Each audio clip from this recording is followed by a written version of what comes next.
Welcome to CoxPod, a podcast dedicated to coxing topics. I'm Anne. I'm Brianna. We're experienced coxswains who continue to learn a great deal from the broader coxing community and from sharing with each other. Our primary goal is to promote ongoing skills development, and we're happy you're joining us. As coxswains, all of us have spent time listening to race recordings online, haven't we? And often they're from premier races such as the Olympics or the Henley Royal Regatta. So many times as I'm watching them, I wish I knew what was going on in those coxswains' minds. Well, I have good news for Anne and everyone else listening. Today, you get your wish because we have as our guest fellow coxswain Cameron Moffat, who won the 2023 Island Challenge Cup at Henley Royal Regatta. Welcome, Cam. Welcome, Cam. Hey guys, good to be here. How are we doing? Super. So glad you're joining us. And you will be talking about Henley Royal Regatta. But before we get to that, we all want to acknowledge that getting there, let alone winning it, requires a huge amount of effort and work in the seat as a coxswain. So to hear more about all of that, let's turn it over to Cam. So I got into coxing in about 2015. I started coxing at Pangbourne College, age around 13 or 14. I remember pretty much we all used to take turns coxing, and didn't take long before some people wanted to row and not many people wanted to cox. And I remember there was one time, the day it pretty much all started, was we had one guy who we got pretty used to coxing us, and eventually he was just like, nope, I'm not doing this anymore, I want to be a rower. So the coach went, right, somebody else. Everyone took a step back, and it was like, right, Cam, in you get. And basically, I haven't left the seat since. So I carried on all the way at Pangbourne 2015 through to 2018. And then for the rest of my junior career, I spent that at Reading Rowing Club. But basically, since the age of 13 or 14, I'd looked up to like coxes at the top level, particularly at Brooks. And that was the standard I set my sights. And yeah, that's kind of where the journey all started for me. That is such a common story, isn't it, Cam, that someone is sort of nominated for the seat? Yeah. But something about that really stuck with you. You really enjoyed it from the moment that you got in. Is that right? I always loved rowing. I always loved the sport from day one. And what kept me coming back to it was kind of this addiction of like, right, I'm in this coxing seat now. And I kind of dedicated myself from my early days that like, right, I want to take this coxing thing seriously and I want to get really good at this. Definitely the early days, it was a bumpy road getting into it, because I think for any cox, the only way you kind of learn is by making mistakes and by learning from the experience of others.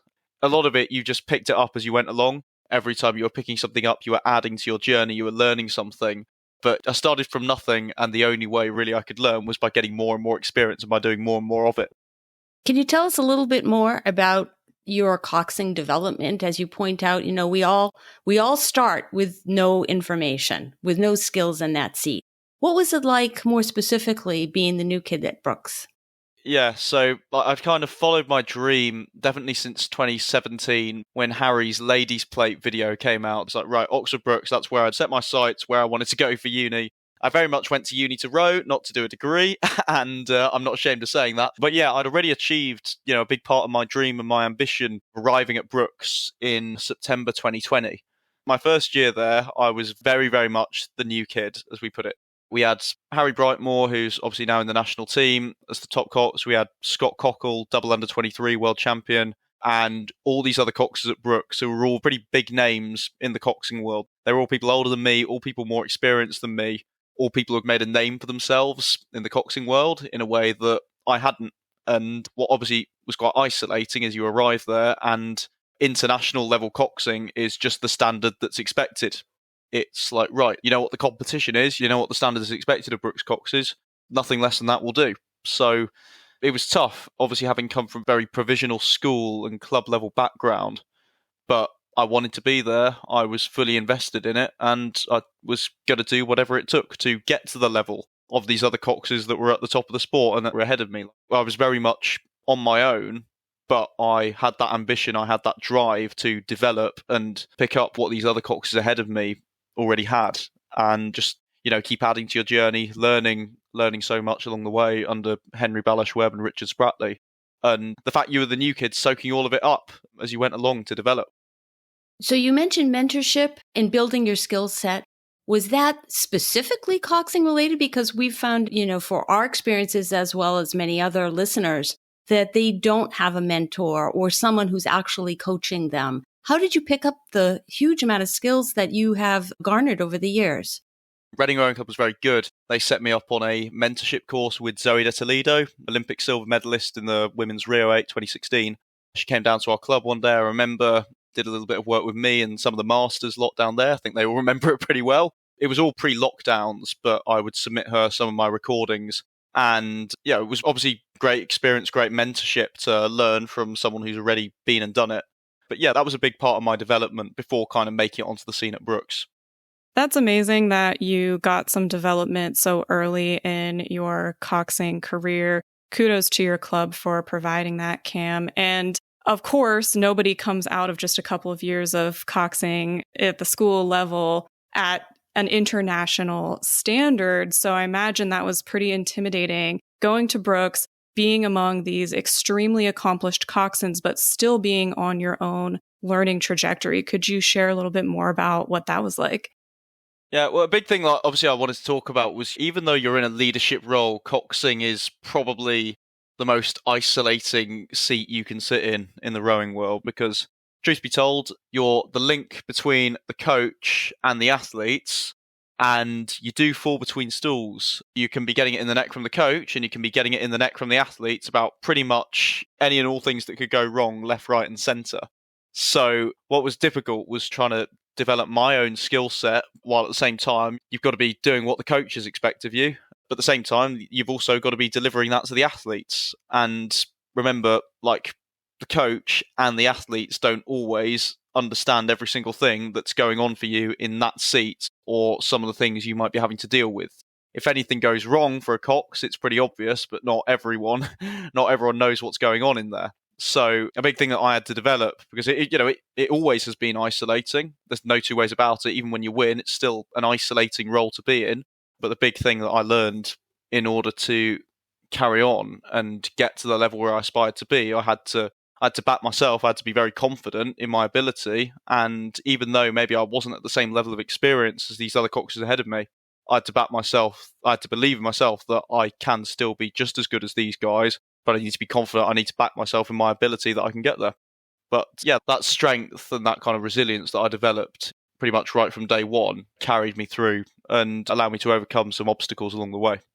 What you're talking about is incredibly relatable, just not at the level that you experienced, right? So when other coxswains are developing their skill sets, they're not in that super high pressure elite atmosphere right off the bat. So thank you for sharing that. I think that it's important for all of us to remember that none of us walks in as an expert. It is a long trajectory. Some people go quicker than others through that trajectory. Some have a lot of support. Some have very little.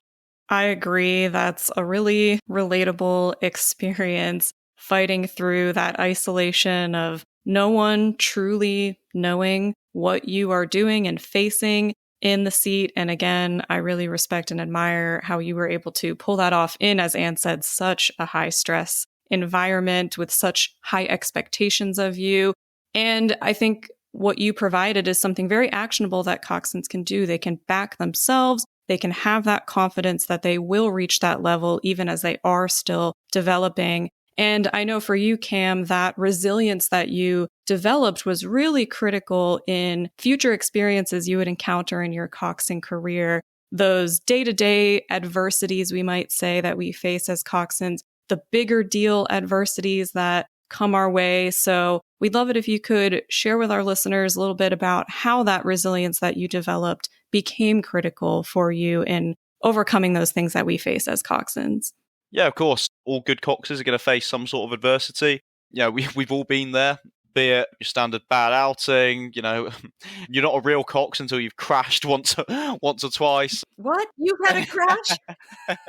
No. Happens to the best of us. But just a standard bad outing, or just the cox box doesn't work. One of my early days at Brooks, I remember I lost the cox box and I lost the rudder on the boat in the middle of winter during the same outing. Some people remember that was an outing to remember. But when I arrived at Brooks, remember, I was not an inexperienced cox. I'd been in the game for 5-6 years before coming to Brooks, so it's all stuff you'd faced before. But in obviously such a high-pressure, intense environment, it's also difficult because at that level, if you drop the ball for just an outing or a single race, you might well lose your place in the boat.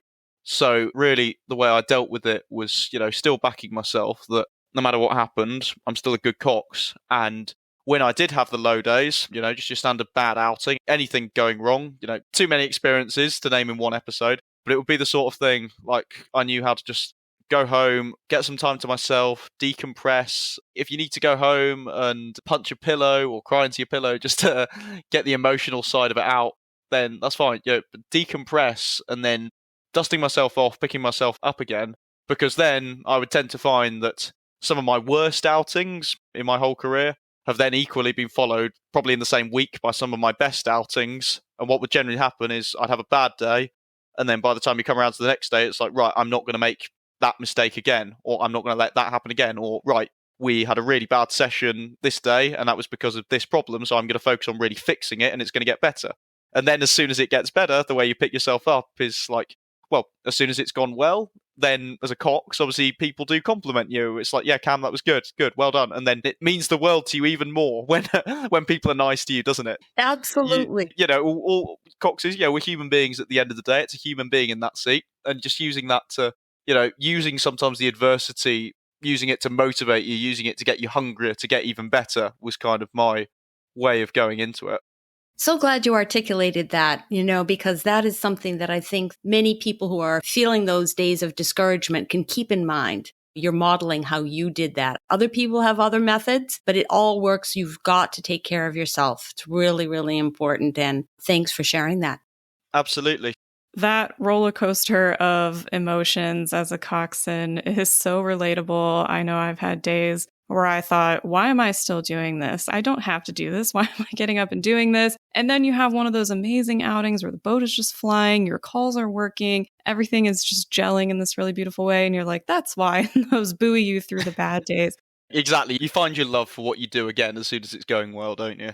Right, exactly. And those down moments are really challenging to deal with. I'm wondering, Cam, if there's any particular setbacks that you can reflect on in your own career and kind of how you overcame those. I think that will help a lot of coxswains listening who may find themselves in those situations.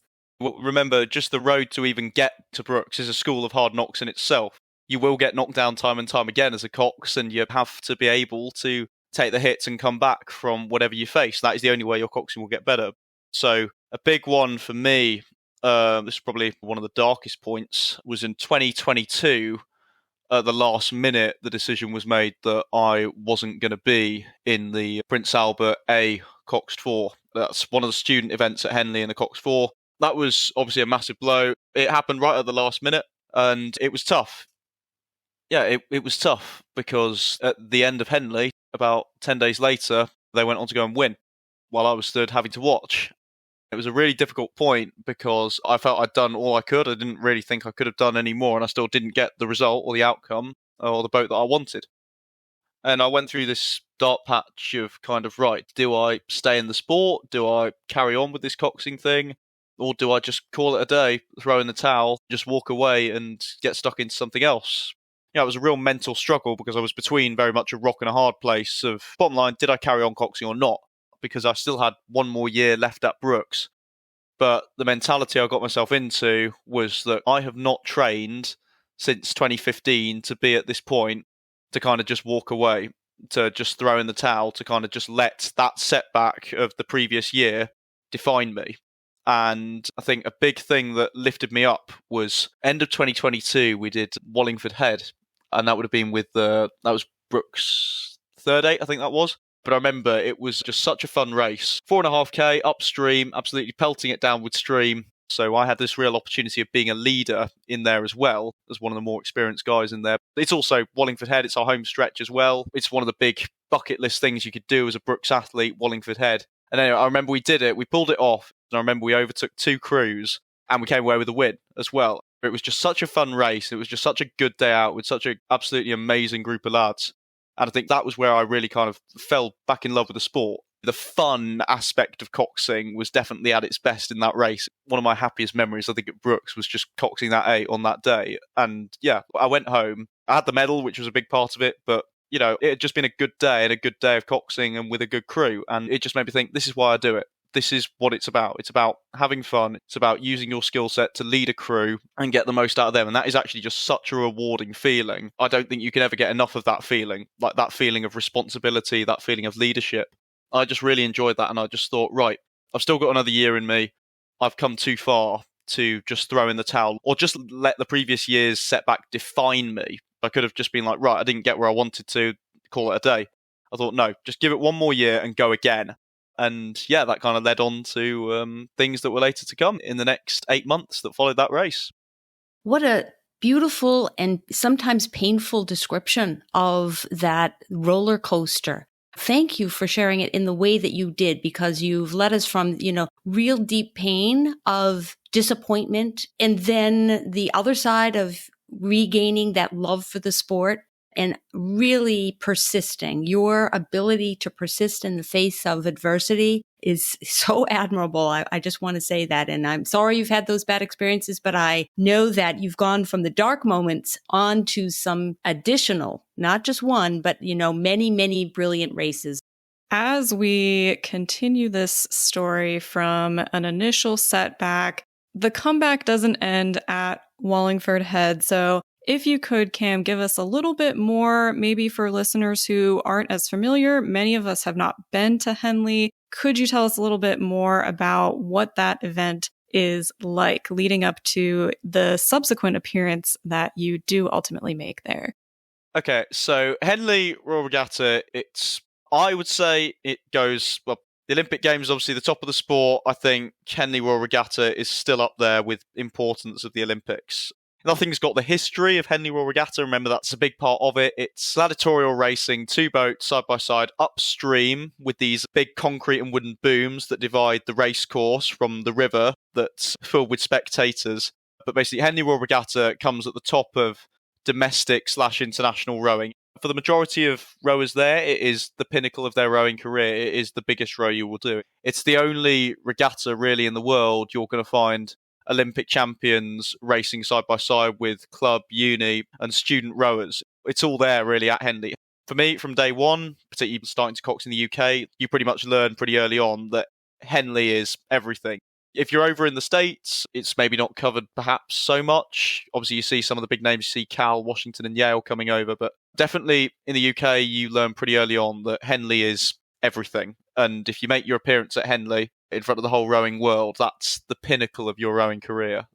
It really is. And a lot of the clips that we'll watch online, regardless of where you live, are based at Henley. And part of it is because it is, as you said, that gladiatorial side by side, only 2 boats. There's a winner and a loser. And that's just unique as far as I know. Is that right? Yeah, I can't really think of another race anywhere in the world where racing is like that. If it's anything, it's more intense than pretty much any other regatta you do. If you go to any international regatta or any other domestic regatta like you have in the US or in the UK, you're going to have 6 boats side by side along a big lake. But at Henley, you've got the film crews there. You'll have tens of thousands of people going up and down the bank. So you race obviously from Temple Island up to Henley Town.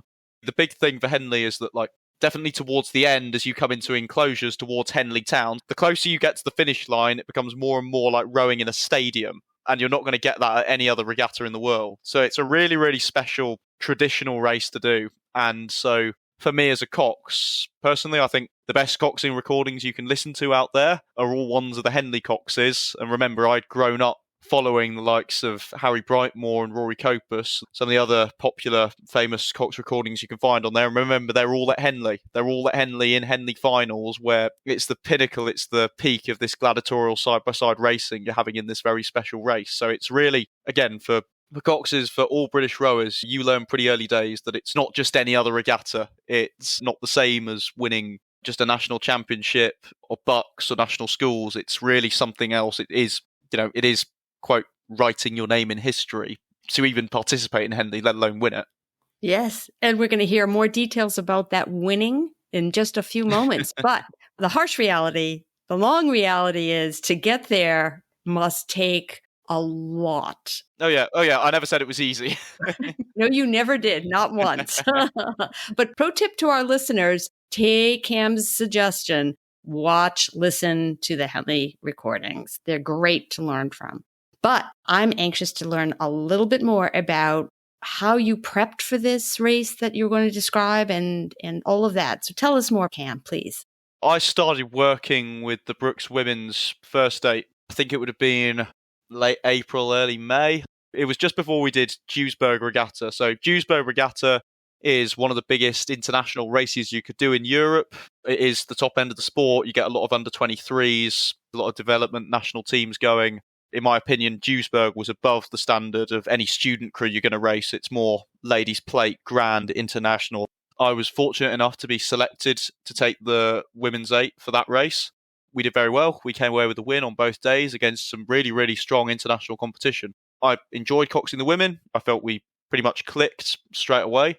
And as soon as we arrived in Duisburg, it's like, yeah, I really want to work with these guys and I want to stay in this boat and I want to take these guys the whole way. For me, it was very, very special taking charge of this women's 8 and leading it towards their goal, which was always to win the island. Last 2.5 years I'd spent at Brooks, I'd always been working with men's crews. Definitely before coming to Brooks even, I hadn't really had a whole lot of experience coxing a women's boat, would you believe? So it was interesting kind of how I had to tailor my style, tailor it to a completely different crew and develop a little bit of a different working relationship with some of these guys than some other crews I'd worked with before. You kind of just almost have a bit of a one-size-fits-all kind of when it comes to calls and things. But working with a new group of athletes, a new crew entirely, it kind of meant you could build it. I already had the skill set, but then rebuilding it and molding it to a way that really gelled and really worked for the women in this boat. That's a really important point, Cam, that you just made. And I want to sort of stress that for a moment. We come into the seat with skill sets at different levels, but part of our success is dependent on how we tailor it to that individual crew. Oh yeah, definitely. Like it's all very well having the skill set. It's all very well having the experience. You can have it as an impressive coxing CV as you like, but if you're not compatible, if you're not able to mold your ability or your skill set to a different crew, I think if you were to ask me, that is what the measure of what makes a really good cox or separates a good cox from a great cox is coxes who have that ability to tailor and mold their style and be compatible with kind of just any crew of any level. So yeah, I come in as an experienced cox. I've got to use what I already have. So my knowledge and my skill set was already pretty good. But right, how can I translate that? How can I mold that into a way that's going to work with this crew? It's a little bit like you almost build your own vocabulary of calls and everything. So definitely by the time you get to Henley, you're all on the same page and everyone knows what calls they're listening out for. There's a good understanding between the cox and the rowers. You all know what you're looking for and you all know what the plans are. Having that ability to mold and tailor it to this women's crew was really, I found that really special and I really enjoyed that. What we were pretty good at was we had a very good level of communication between me and them. They were very good at telling me kind of what worked for them and what didn't. And well, the respect I had for them was, right, as soon as anything doesn't work, you need to make that change straight away so they know that you're listening to them. Because if the athletes know that you are willing to change and be the cox for them, you're not just going to do it someone else's way. You're going to be their cox. You care about them. They're the guys in your boat. You care about them and you want to do the best for them. That's going to develop and build the mutual respect. It would be the sort of thing they could come up to me and be like, right, how was I doing in that session? And I could take that and explain and give them a bit more individual feedback away from the water session. You can, again, be the link between what the coaches want to see and then the coach in the boat working with the athletes. So by the time it gets to Henley, the athletes have got the trust and the confidence in you, because really what you want is people to actually want to have you as their cox and people to say, I would go into Henley with him coxing me. That's such powerful information. And I actually have goosebumps as I'm listening to you describe that because I feel it deeply. So thank you for that description. Just understanding the emotional side and the relationship you've got to have between the cox and the athletes. It's an interesting dynamic, isn't it? And you capitalized on that relationship, didn't you, in this particular race? Yeah. Remember, a lot of these guys had been in the island actually the year before, where they lost on the Saturday to Brown. What happened was they got led from the start. And in an eights race, generally, you very rarely see anyone really coming back in 8s racing. As soon as you're up off the start in 8s racing, it's very, very... The boat is too big, the boat's too fast, it's too powerful to be able to get a change of speed, to be able to come back and row through someone. So going into it, this Penn crew, and I have, again, massive amount of respect to Penn. They are one of the best crews, I think the best crew I've ever raced. They were at Henley Women's. I think we were faster than them by only about 3 seconds, though, in the time trial at Henley Women's. So we knew this Penn crew were pretty good, and we knew that they'd won NCAAs. We knew they were worthy opponents, but we never actually faced them face-to-face until that final. We knew that we were capable of being better than them because we had been faster than them at certain points, but we'd never actually come up against them. Also, on finals day, Richard Spratley told me after the race that he reckons the stream on the Bucks station was 8 seconds slower than if you were on the Berkshire station. He reckons there was an 8-second advantage with the stream. So obviously what this Penn crew did was they'd watched us and they'd learned early on that if they could jump us off the start and then try to match our base pace, that was how they were going to beat us. They didn't just think, right, spend all our bullets in the first 500. We've got to try get the first advantage and then match them through the middle of the race. And they did it, and they executed it brilliantly, because in the first minute of the race, I can remember it well, coming up to the barrier, they had, I think it must have been about 3/4 of a length. I could see the stern of Penn and the Cox's back and all of them, and I could see them were about 3/4 of a length down to the barrier. And I remember, I'll never forget it, my heart sank. And, I did have a moment of, this isn't quite what I'd hoped for. This isn't quite what I planned. So probably the most important part of the recording is, what is it to say? It's trust the process, trust my voice. Probably if anyone needed to hear that more in the boat, it was me. Because in that race, what could have happened was they could have led us, and it could have been a case of flight rather than fight. I could have been like, right, okay, guys, we're going 40 on the rate, plans out the window, just go as hard as we can, try to catch them up. Could have done that. And I can tell you now, if we had done that, we'd have lost. So actually, having that ability to be like, right, trust the process, trust my voice. It's me as an individual, I'm not just listing through numbers anymore. I'm not giving them splits, data time. It's me reaching out to them as a human being, like, right, it's all 9 of us in this now. It's down to the 9 of us. Trust my voice. And then sticking to the race plan, which was always to be able to just have a really solid rhythm and get a real hold of the work, staying direct and getting a real hold of the work out the front end. And so then, as I got them onto that, we then started to move. And then by the time you're a seat down, I then call out a couple of individuals in there. It's like you can then use names, you can use the emotional side, like use their names, call out to those athletes to just keep doing what they're doing, keep working harder, keep getting a hold of the work, and just sustain this incredible rhythm we had. And so then by the time we're half a length up, the psychology of it from there is already, I think, going to take you to the line, because the guys had just made it from not being able to see Penn anymore to half a length up on them. And I think they knew by the time they'd taken that much back, just the fire in the belly was just so much, there was just so much intent to go. That just as soon as you can see your opposition, you can tell they're moving through them. The guys are going to take confidence off that and just keep doing what they're doing. But then equally, while we were just sustaining that rhythm, coming into the line, that Penn crew, remember, the stream is still, they've still got the advantage. So when we put our push in the last 500, there was no way anyone on the Buck station was ever going to get the change of speed, the sudden change of speed that you could if you were out the stream on the Bark station. So I think we got up to I sat on the 2 seat coming into enclosures, and I remember I was just thinking, right, 30 strokes, just stay there. Just don't move. Just stay there. Just stay on the 2 seat. And then, again, we're going through the tiers. I'm calling them up. Just empty the tank, empty the tank, empty the tank. And I can see they're still moving. They're moving.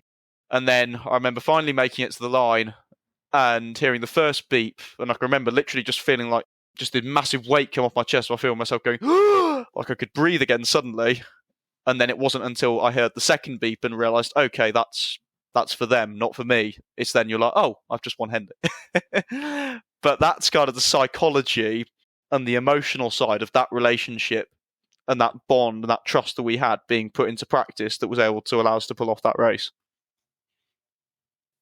I want to say, Cam, that I literally have tears in my eyes because hearing this is so motivating and inspirational, and you brought me right through the emotions and the strategy and the technique and the trust that you employed as a coxswain with your crew. It really emphasized that there were 9 people that won that race. Yeah, there's 9 people in there. It's There not an are. 8, it's a 9. As fellow coxswains, we are in complete harmony and agreement about that, but that's not something that is always described the way that you just described it. So thank you very much. Guys, that is why I wanted to do this with you. Because I think you could literally write a book or a poem about all of that, couldn't you? Literally the emotions that you feel in a race, but then put it all into practice. It creates a pretty sweet result, doesn't it? Yes, indeed. So I thank you for the tears. They are in respect and awe and also just pride that you were able to articulate that and what you accomplished. Well, remember, I was just 1/9 of it. There's no one else I'd have rather done it with. So all credit to them. That's 8 very amazing women that I had the privilege of working with there. Yes, massive credit to all 9 of you for that accomplishment. I feel just drained, I think, myself listening to that, going through those emotions with you. What a beautiful description of that race. And I think so many coxswains can relate to going off the start line with that big of a gap. And your recording of this race, which for listeners, Cam has very graciously made public. We will link to his YouTube video of this recording. And it's just a masterclass in how to stick to your plan, how to push down the panic. We know we're feeling that panic internally. Yeah, believe it. I was feeling the panic too. Yes. Believe it or not, I tried not to let it seep into my voice. But like I say, my heart did sink. But another thing, if I just go back to the emotional side, like you have to use emotion in order to motivate your athletes a little bit. But I don't give out just some massive speech, do I? You don't need to be going like, right, guys, this is why we do it, blah blah blah, and give a little speech in order to motivate them, because no one's got time for that. It's just got to be like, right, trust my voice, keep doing what you're doing, keep them on the work, and then just call their names, and the psychology of it is just going to take care of itself. You don't need to watch Braveheart or try to deliver the Al Pacino inches speech in the middle of the race or anything like that. It's just about developing that bond and then deploying it at the right time. The Cox does not need to memorize a whole scene from Rocky IV and then script that into the race plan. Plain and simply, if you just get along with people in your boat, that trust and that mutual respect will take care of everything else. Yeah. Yeah, it's so great to hear that. So, is there anything else that we want to say before we move on? I'm happy to say that, look, if any coxes want to reach out to me about any of that, then feel free. I always love talking to other coxes, just one cox to another, about these things, particularly helping learning coxes, because remember, Rome wasn't built in a day. It took years and years and a very bumpy and emotional ride over the better part of a decade before I did that race, before you kind of put it all into practice there. You really exemplify what we also strive to promote, which is that development of a community and supporting one another and articulating things, not just throwing you in the seat and saying, have at it, good luck, and waving from the shore. So thanks, Cam, for being so open to sharing your expertise and encouraging others and providing tools that they can use to improve. So what else is coming up for you? So for me, obviously going to Brooks and winning Henley was a lifetime dream of mine. Well, I can proudly say I've achieved that goal now. It was very much my dream, my achievement, what I really wanted to do and accomplish as a cox. It was all about me. But anything I do now is more about helping other coxes or helping others out in the sport. Coxes, I've always believed, do have a massive amount, way more coaching potential. And so I'm going to start my new coaching job at Kingston Grammar School in Surrey. And I will also be carrying on coxing at Molesey Boat Club, which is just through the lock next door. So bottom line, I've achieved what I wanted to do at Brooks, leave it on good terms with friends for life and leave it on a win in a good place. But now go and help others get better. Use what I've done. Go and help others achieve their dreams now. That's what I'm about now. Helping these other clubs and teaching these new kids. I'll be teaching a lot of kids who have never touched an oar before until this year. I want to make an impact as a coach. as a mentor, my dream is obviously to have the same impact that the likes of Harry, Rory Copus, and Zoe Toledo all had as me. I think everyone needs that kind of mentorship, definitely, to go and do these things. Well, both those teams are so fortunate to have you. I think that's a really great model of how to give back that a lot of coxswains will find value in. It's awesome that you're doing that. And I mean, admittedly, unless you're another cox, it is a very difficult thing to teach someone, because you do really just need the experience doing it, and then you build it from there. But I think the thing I could have used, definitely, like in my first 2 years of coxing, was kind of just having someone there who could be like, it's okay to make mistakes. Actually having the guidance that I didn't have. It wasn't actually until I became quite an experienced cox already, I had the mentorship of better coxes. Not everyone naturally takes to coxing like a duck to water. I wasn't actually a natural leader, as it were, but through coxing I came out of my shell. Funny fact now, I was actually a singer before I got into coxing. Before coxing, I was singing for quite a long time. Not many people knew that, but if my singing teacher's listening to this, I still carried on using my voice, just not maybe the way she wanted me to. That is just brilliant. That was my previous career, shall I say, before I ended up going into coxing. But yeah, what I would like is to be able to mentor up-and-coming coxes to hopefully go way further than I did. But still, at the same time, I'm never going to stop coxing. I'm never going to stop rowing. I'll just put that out there now. That's great news for the rowing world and the coxing world. Yeah, I'm sure that you will be able to provide, as a mentor for those coxswains, some of the things that you maybe had to learn on your own that I think are big takeaways for me from this episode. For example, the ability to come back from setbacks, whether they're large or small. I'm sure you'll be able to help those coxswains reignite their passion for the sport if that starts to dim. And another major thing that I think you conveyed really well here is the importance of knowing your crew, getting to know your crew, fostering that relationship, and then how much that can serve your boat-wide goals on race day. So I'm sure that any coxswains you work with and teams that you cox for in the future will benefit from all of that knowledge. There's not that many people who really know how to do it, let alone teach someone how to do it. But being able to provide that mentorship so that coxing doesn't have to be as isolating as it was for me, or be someone who another cox can reach out to and be able to help them. And then the big reward for you as a mentor is seeing those things come to light. As soon as I had won, the first person I went and gave a hug to was Harry Brightmore and Rory Copus, because wouldn't be there were they not my inspiration to get to that point. Well, you're an inspiration to me, absolutely. And I'm confident that there are lots of our listeners who feel the very same way. I urge them to watch your recording. It is motivational. It's informational. It's all the things wrapped into one. It's a come from behind story. It's a winning story. It's all that and more. So thank you so much for joining us, sharing your career as well as your future aspirations and goals. And we really appreciate also that you've made yourself available to our listeners. But Cam, do you mind letting us know how they can reach you?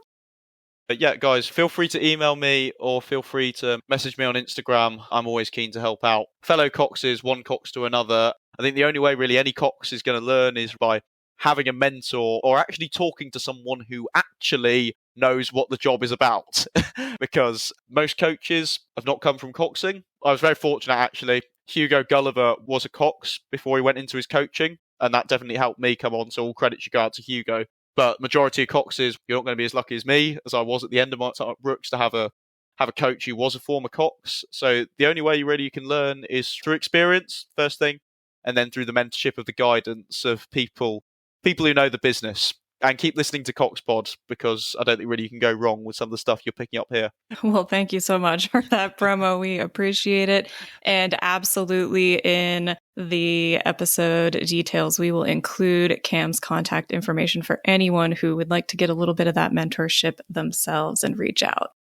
You've been incredibly generous with your time and information and inspiration and emphasis on resilience and drive and commitment. Cam, thanks so very much. This has meant a lot to me personally, and I look forward to our fellow listeners having a conversation on Discord about their reactions to what you've been saying. And we can't wait to follow your career as a coach and a coxswain. Thank you so much. Well, guys, it's been an absolute pleasure to work with you guys, and it's been a pleasure to be a part of this. So thank you very much for having me. And now, regrettably, we must come to the close of the episode, and we thank our listeners for being with us. If you like what we're doing, please consider financially supporting us on Patreon. We're excited to bring you more content soon. And until next time, I'm Anne. And I'm Brianna, signing off for now.